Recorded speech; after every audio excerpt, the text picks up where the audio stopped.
नमस्कार, आप देख रहे हैं देवभूमि समाचार। मैं आपके साथ प्रियंका मलिक हाजिर उत्तराखंड की तमाम छोटी बड़ी खबरें लेकर खबरों का रुख करेंगे, लेकिन सबसे पहले एक नजर हेडलाइंस पर।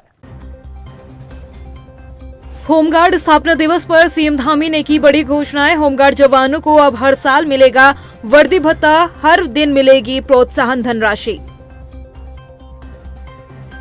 उत्तराखंड में होने वाले राष्ट्रीय खेलों की तैयारियों में जुटा खेल विभाग। पीएम मोदी करेंगे नेशनल गेम्स का उद्घाटन। स्पोर्ट्स यूनिवर्सिटी का भी शिलान्यास कर सकते हैं प्रधानमंत्री।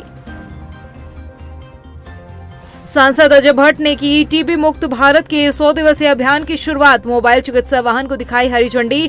टीबी मरीजों का होगा मुफ्त इलाज। उत्तराखंड में रविवार से मौसम बदलने के आसार। बारिश और बर्फबारी की जताई गई संभावना। सीएम धामी ने रेन बसेरों में व्यवस्थाएं दुरुस्त करने के दिए निर्देश। हेडलाइंस के बाद बुलेटिन में खबरें विस्तार से।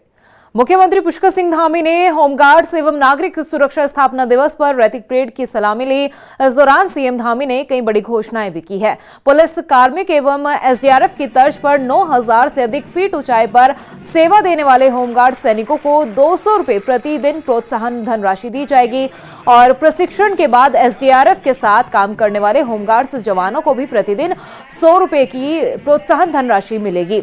वहीं 3 साल में दिए जाने वाले वर्दी भत्ते को अब प्रति वर्ष कर दिया गया है, यानी कि अब हर साल वर्दी भत्ता मिलेगा और 60 साल पूरे करने वाले होमगार्ड्स कल्याण कोर्स से दी जाने वाली राशि जो है वो 50,000 कर दी गई है। हमारी चारधाम यात्रा हो, कांवड़ यात्रा हो, कुंभ यात्रा हो, धार्मिक आयोजन हो या विशिष्ट महानुभावों के यहाँ के प्रवास हो या यातायात व्यवस्था बनानी हो, सभी में हमारे होमगार्ड्स के जवान अपने कर्तव्य का निर्वहन करते हैं। राज्य की व्यवस्था को संचालन में अपनी भूमिका का निर्वाह करते हैं। हम उनके हर प्रकार से उन्नयन करें और जिस प्रकार से अभी जो हमारे बर्फीले स्थानों पर एसडीआरएफ के जवानों को जो भत्ता दिया जाता है, हमने कहा है उसी प्रकार की व्यवस्था उनके लिए भी करेंगे। आगे चलकर ये जवान हमारे लिए और अच्छा काम करें, उसके लिए जो भी राज्य सरकार की तरफ से हमारे को डीजी होमगार्ड्स के द्वारा भी कुछ बातें कही गई हैं, हम उन सभी पर अमल करेंगे और कोशिश करेंगे कि अधिकाधिक उनका प्रोत्साहन हो। वहीं प्रधानमंत्री नरेंद्र मोदी के नेतृत्व में केंद्रीय कैबिनेट ने शिक्षा क्षेत्र में ऐतिहासिक कदम उठाते हुए देश भर में 85 नए केंद्रीय विद्यालयों की स्थापना को मंजूरी प्रदान की है, जिसके तहत उत्तराखंड में भी 4 नए केंद्रीय विद्यालय खोले जाएंगे। उत्तराखंड जैसे पर्वतीय राज्य में 4 नए केंद्रीय विद्यालयों के खुलने से दूर दराज के इलाकों में रहने वाले छात्रों को भी आधुनिक और सुलभ शिक्षा प्राप्त करने का मौका मिलेगा, जिसके लिए सीएम पुष्कर सिंह धामी ने इस ऐतिहासिक फैसले के लिए प्रधानमंत्री नरेंद्र मोदी और केंद्रीय शिक्षा मंत्री का आभार जताया है। बहुत महत्वपूर्ण है और मैं आदरणीय प्रधानमंत्री जी का, आदरणीय शिक्षा मंत्री जी का धन्यवाद करता हूं कि हमारे यहाँ 4 केंद्रीय विद्यालयों को मंजूरी दी है, क्योंकि शिक्षा हमारी लिए बहुत प्राथमिकता है। राज्य के अंदर शिक्षा और चिकित्सा 2 ऐसे विषय हैं जो हर एक व्यक्ति को मिलने चाहिए और हर एक के लिए जरूरी है। निकाय चुनाव को लेकर बीजेपी तैयारियों में जुटी हुई नजर आ रही है। भाजपा के राष्ट्रीय संगठन महामंत्री बीएल संतोष निकाय चुनाव की तैयारियों को परखने के लिए बीजेपी प्रदेश कार्यालय पहुंचे, जहां उन्होंने रणनीति पर मंथन किया और रणनीति बनाई। इसके साथ ही जीत का मंत्र भी दिया है। ये रिपोर्ट देखिए। निकाय चुनाव को लेकर जहां सभी राजनीतिक दल चुनाव की तारीखों का इंतजार कर रहे हैं, तो वहीं निकाय चुनाव को लेकर बीजेपी की तैयारी तेज होती दिख रही है। बीजेपी की तैयारी को इस बात से आंका जा सकता है कि स्थानीय स्तर के मुद्दों और स्थानीय स्तर पर होने वाले चुनाव को बीजेपी हल्के में नहीं लेती और बीजेपी राष्ट्रीय स्तर पर भी इसे लेकर रणनीति बनाई जाती है। चुनाव कोई भी हो, बीजेपी किसी भी चुनाव को कम नहीं समझती। इसे इसी बात से समझा जा सकता है कि बीजेपी के राष्ट्रीय संगठन महामंत्री निकाय चुनाव की तैयारी को परखने के लिए 2 दिवसीय उत्तराखंड दौरे पर पहुंचे। इस दौरान उन्होंने कई बैठकें ली। वहीं किस तरीके से निकाय चुनाव में जीत हासिल हो, इसे लेकर मंत्र भी दिया गया। इस बैठक में आदरणीय बीएल संतोष जी के साथ ही प्रदेश के प्रभारी दुष्यंत गौतम जी, प्रदेश की सह प्रभारी रेखा वर्मा जी, इनका भी मार्गदर्शन सभी कार्यकर्ताओं को मिला है। और बैठक में मुख्यतः नगर निगम चुनाव के संबंध में क्या क्या रणनीति हमको बनानी है, किन किन बातों का ध्यान रखना है और चुनाव की घोषणा से पहले क्या क्या हमारी रणनीति का हिस्सा हो सकता है, इन सभी विषयों पर चर्चा हुई है और राष्ट्रीय महामंत्री संगठन संतोष जी का इसमें मार्गदर्शन प्राप्त हुआ है। निकाय चुनाव कब होंगे इसे लेकर जहां सस्पेंस जारी है, तो वहीं शहरी विकास मंत्री प्रेमचंद अग्रवाल का कहना है कि प्रदेश में जल्द ही निकाय चुनाव को लेकर तारीखों का ऐलान हो जाएगा। वहीं कैबिनेट मंत्री सौरभ बहुगुणा का कहना है कि निकाय चुनाव को लेकर बीजेपी पूरी तरह से तैयार है और निकाय चुनाव में बीजेपी की ऐतिहासिक जीत होने वाली है। देखिए, आप समझते हैं, मैंने पहले भी कहा था कि हम बहुत जल्द चुनाव कराएंगे और वो समय अब आ गया है कि अब हम चुनाव कराने की स्थिति में आगे बढ़ रहे हैं। आरक्षण का विषय जैसे ही स्पष्ट होगा, आपत्ति और आपत्ति के बाद कार्यक्रम जारी करेंगे और चुनाव कराने की स्थिति में होंगे। यानी कि मैं कह सकता हूँ बहुत जल्द हम निकाय के चुनाव उत्तराखंड में कराने जा रहे हैं। देखिए, सरकार लगातार निकाय चुनाव को लेके गंभीर है और माननीय उच्च न्यायालय में भी केस पेंडिंग है। उच्च न्यायालय ने भी अपने कुछ ऑर्डर्स उसमें पास किए हैं। हमारी सारी प्रक्रिया जो है वो पूर्ण हो चुकी है और मुझे लगता है बहुत जल्द इसका नोटिफिकेशन आएगा और हम निकाय चुनाव में सरकार जाएगी।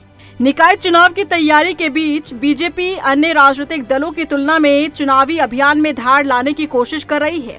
बीजेपी के राष्ट्रीय स्तर के नेताओं के उत्तराखंड दौरे से ये साबित होता है कि निकाय चुनाव को बीजेपी हल्के में लेने वाली नहीं है। पूरी मजबूती के साथ बीजेपी निकाय चुनाव की तैयारी में जुटती नजर आ रही है। वहीं देहरादून स्थित राष्ट्रीय खेल सचिवालय में खेल मंत्री रेखा आर्य ने विभागीय अधिकारियों के साथ समीक्षा बैठक की। मंत्री रेखा आर्य ने कहा कि राष्ट्रीय खेलों का शुभारंभ 28 जनवरी को प्रधानमंत्री नरेंद्र मोदी द्वारा किया जाएगा। इसके साथ ही पीएम मोदी द्वारा स्पोर्ट्स यूनिवर्सिटी का शिलान्यास किया जाना भी प्रस्तावित है। 28 जनवरी 2025 से राष्ट्रीय खेलों का शुभारंभ होने जा रहा है।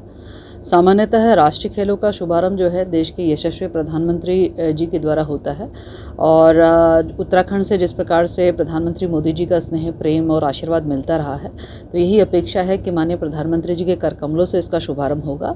और निश्चित रूप से उनके कर कमलों से एक ऐतिहासिक कार्य जो उत्तराखंड सरकार ने किया है, जो धामी जी ने किया है, हमारे खिलाड़ी बच्चों के लिए स्पोर्ट्स यूनिवर्सिटी का एक्ट से लेकर स्पोर्ट्स यूनिवर्सिटी बनाए जाने तक की पूरी प्रक्रिया को जो है अमूर्त रूप देने का जो काम किया जा रहा है, वो इसी प्रयास से भी किया जा रहा है कि जहां खिलाड़ियों का हित होगा, उसके साथ साथ में माननीय प्रधानमंत्री जी के प्रेरणाशायी खेल क्षेत्र में इतना विकास भी हो रहा है, तो उनके कर कमलों से इसका शिलान्यास भी किया जाएगा।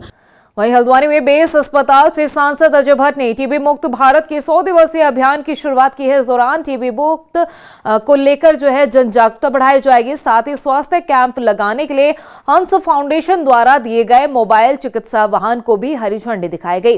सांसद अजय भट्ट ने टीबी सर्वाइवर्स को न्यूट्रिशन किट और टीबी विनर्स को प्रतीक चिन्ह देकर सम्मानित किया। इसके अलावा सांसद अजय भट्ट ने बताया कि मोबाइल चिकित्सा वाहन के जरिए पूरे साल भर टीबी के मरीजों का चेकअप और इलाज होता रहेगा। अभियान आज 7 दिसंबर से 100 दिन के लिए चल रहा है। नैनीताल जिले को भी 100 जिलों में से एक जिला मानकर चुना जा रहा है ताकि मृत्यु दर कम हो, टीबी फैले नहीं और लोगों में जागरूकता हो। पहले से टीबी को छुपाया जाता था, छूत की बीमारी माना जाता था, आज अब मात्र परहेज की बीमारी रह गई है। अभी चिकित्सकों ने सब बताया भी, अगर आप दवाई नियमित लेते हैं, जुकाम के बारे में तो नहीं कह सकते हैं 1 हफ्ते में ठीक होगा। वहीं निकाय चुनाव को लेकर कांग्रेस के प्रदेश अध्यक्ष करण महारा ने पार्षदों के साथ बैठक की। प्रदेश अध्यक्ष करण महारा ने बताया कि निकाय चुनाव की तैयारियों को लेकर मंथन किया गया। इसके अलावा चुनाव में कांग्रेस के पार्षदों के साथ बजट बंटवारे को लेकर जो भेदभाव किया गया है, उसको लेकर बातचीत हुई है। साथ ही मलिन बस्तियों के गंभीर विषय पर भी चर्चा की गई।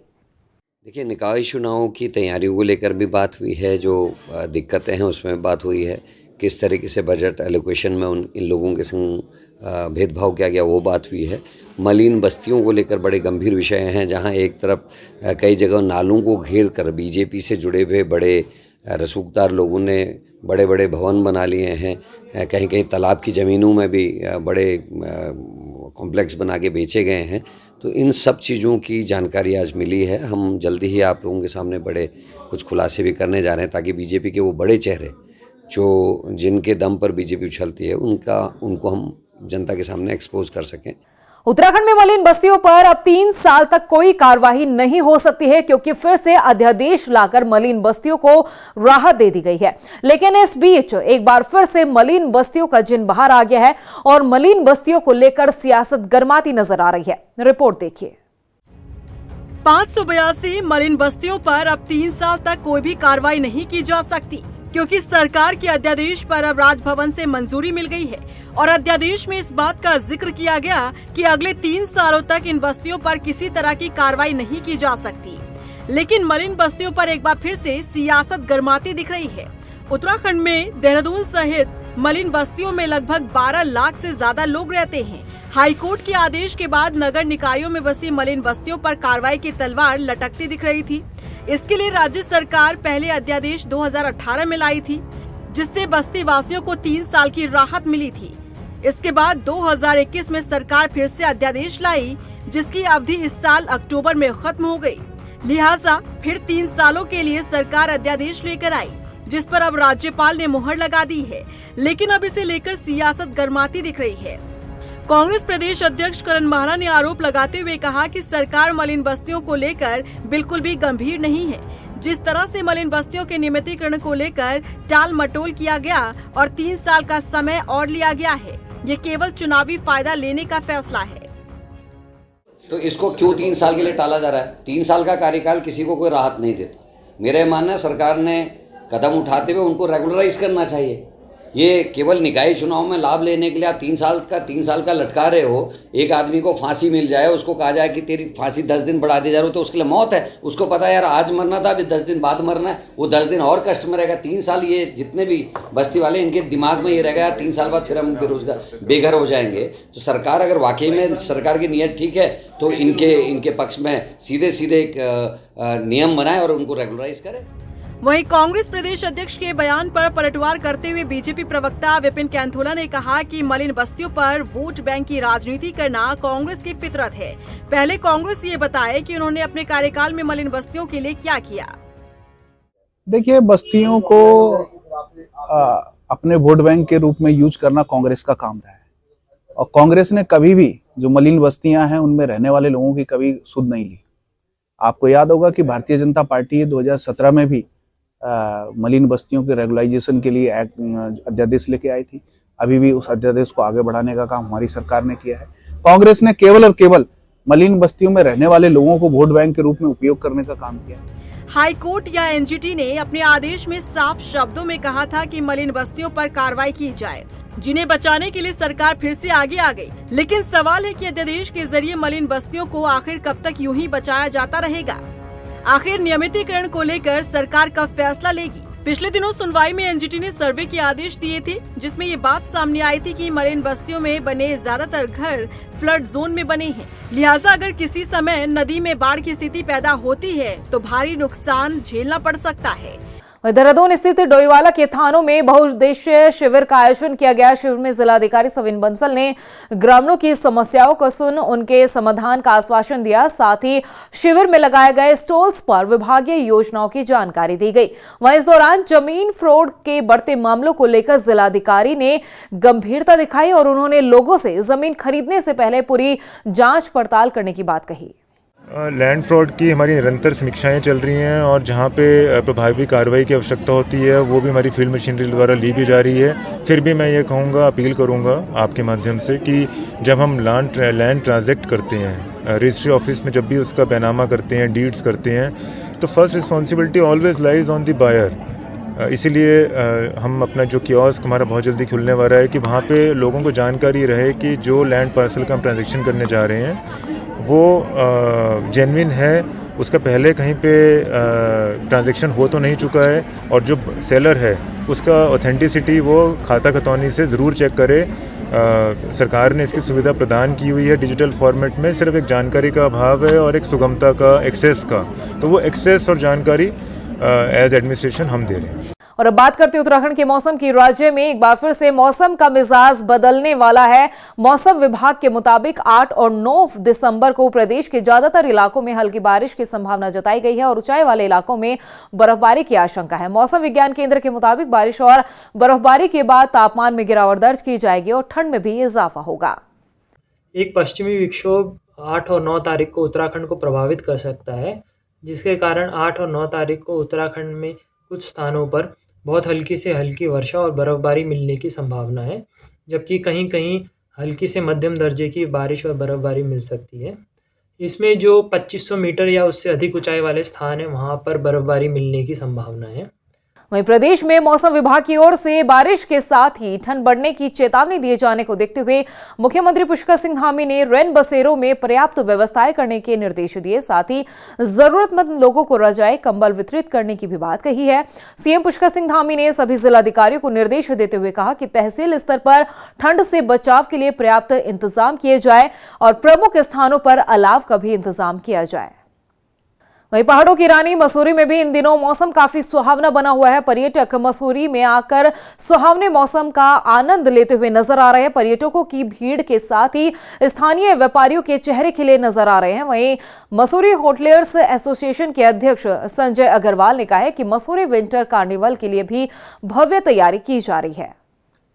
देखिए, मौसम की बात करें अगर हम, तो मसूरी वैसे देहरादून से ज़्यादा दूर है नहीं, लेकिन अगर मौसम की बात करें तो देहरादून और मसूरी के मौसम में काफ़ी फ़र्क हो जाता है। मसूरी में यहाँ मतलब देहरादून के मुकाबले काफ़ी थोड़ा यहाँ ज़्यादा ठंडा है और काफ़ी मतलब अच्छा मौसम है यहाँ का। लोगों को बहुत पसंद आता है, काफ़ी टूरिस्ट यहाँ घूमने आते हैं। हम लोग भी यहाँ घूमने आ रहे हैं। जी हाँ, NCR में जो AQI 400 से 500 चल रही है, उसके फलस्वरूप फुटफॉल थोड़ा सा बढ़ा है। वीकेंड्स पे अच्छा ऑक्यूपेंसी आ रही है ऑफ सीजन के हिसाब से। वीकडेज में थोड़ी सी कम है, परंतु गत वर्षों के कंपेयर किया जाए तो नवंबर का माह जो है थोड़ा सा बेहतर रहा है और हम जो है coming new year weekend, Christmas weekend पे उम्मीद अच्छी लगा रहे हैं कि काफ़ी पर्यटक आएगा।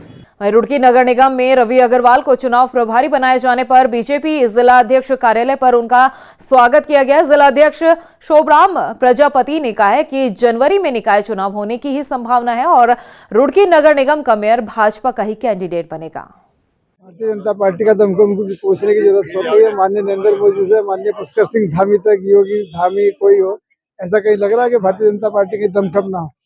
आज दमखम का तो आपको मंगलोर महसूस करा दिया भारतीय जनता पार्टी ने। अभी केदारनाथ तो विजय होकर आए और अभी जहां भी चुनाव होते हैं वहाँ दमखम ही भारतीय जनता पार्टी का। आज काम कोई है ही नहीं सामने पार्टी, केवल भारतीय जनता पार्टी काम करने वाली पार्टी है जो केवल विकास, सबका साथ सबका विकास पे जिसका नारा है, उस नारे के साथ ही आगे बढ़ रहा है। तो जब समय आएगा तो कैंडिडेट भी डिक्लेयर होगा और मजबूर कैंडिडेट डिक्लेयर होगा, जीतने वाला कैंडिडेट डिक्लेयर होगा और ये चुनाव जो है हमारे प्रतिष्ठा का चुनाव है और इस चुनाव को हम जीतेंगे। वहीं काशीपुर नगर क्षेत्र में बिना परमिट, ओवरलोडिंग और प्राइवेट टैक्सियों में इस्तेमाल किए जा रहे वाहनों का चालान किया जा रहा है। करीब 75 गाड़ियों का चालान किया गया है। TSI संजय कुमार ने कहा है कि बिना परमिट के सड़कों पर दौड़ रहे गाड़ियों को उनकी कार्रवाई की जाएगी, उन्हें बख्शा नहीं जाएगा। जो थे ये हमने इससे पहले कूड़ा निस्तारण और इसके लिए ADO पंचायत के पटल पर रखे थे। ग्राम पंचायतों को रिक्वायरमेंट के हिसाब से उसको दिए जा रहे थे जहाँ भी उसको आवश्यकता हो। और आगे देखेंगे अगर इसमें कुछ और भी रिक्वायरमेंट हमें पड़ती है तो हम वहाँ भी उसको डिप्लॉय करेंगे अपने ट्रैक्टर को। लेकिन ये कुछ दिन से थोड़ा से चले नहीं है, अभी इसको शीघ्र से दोबारा से काम में लिया जा रहा है।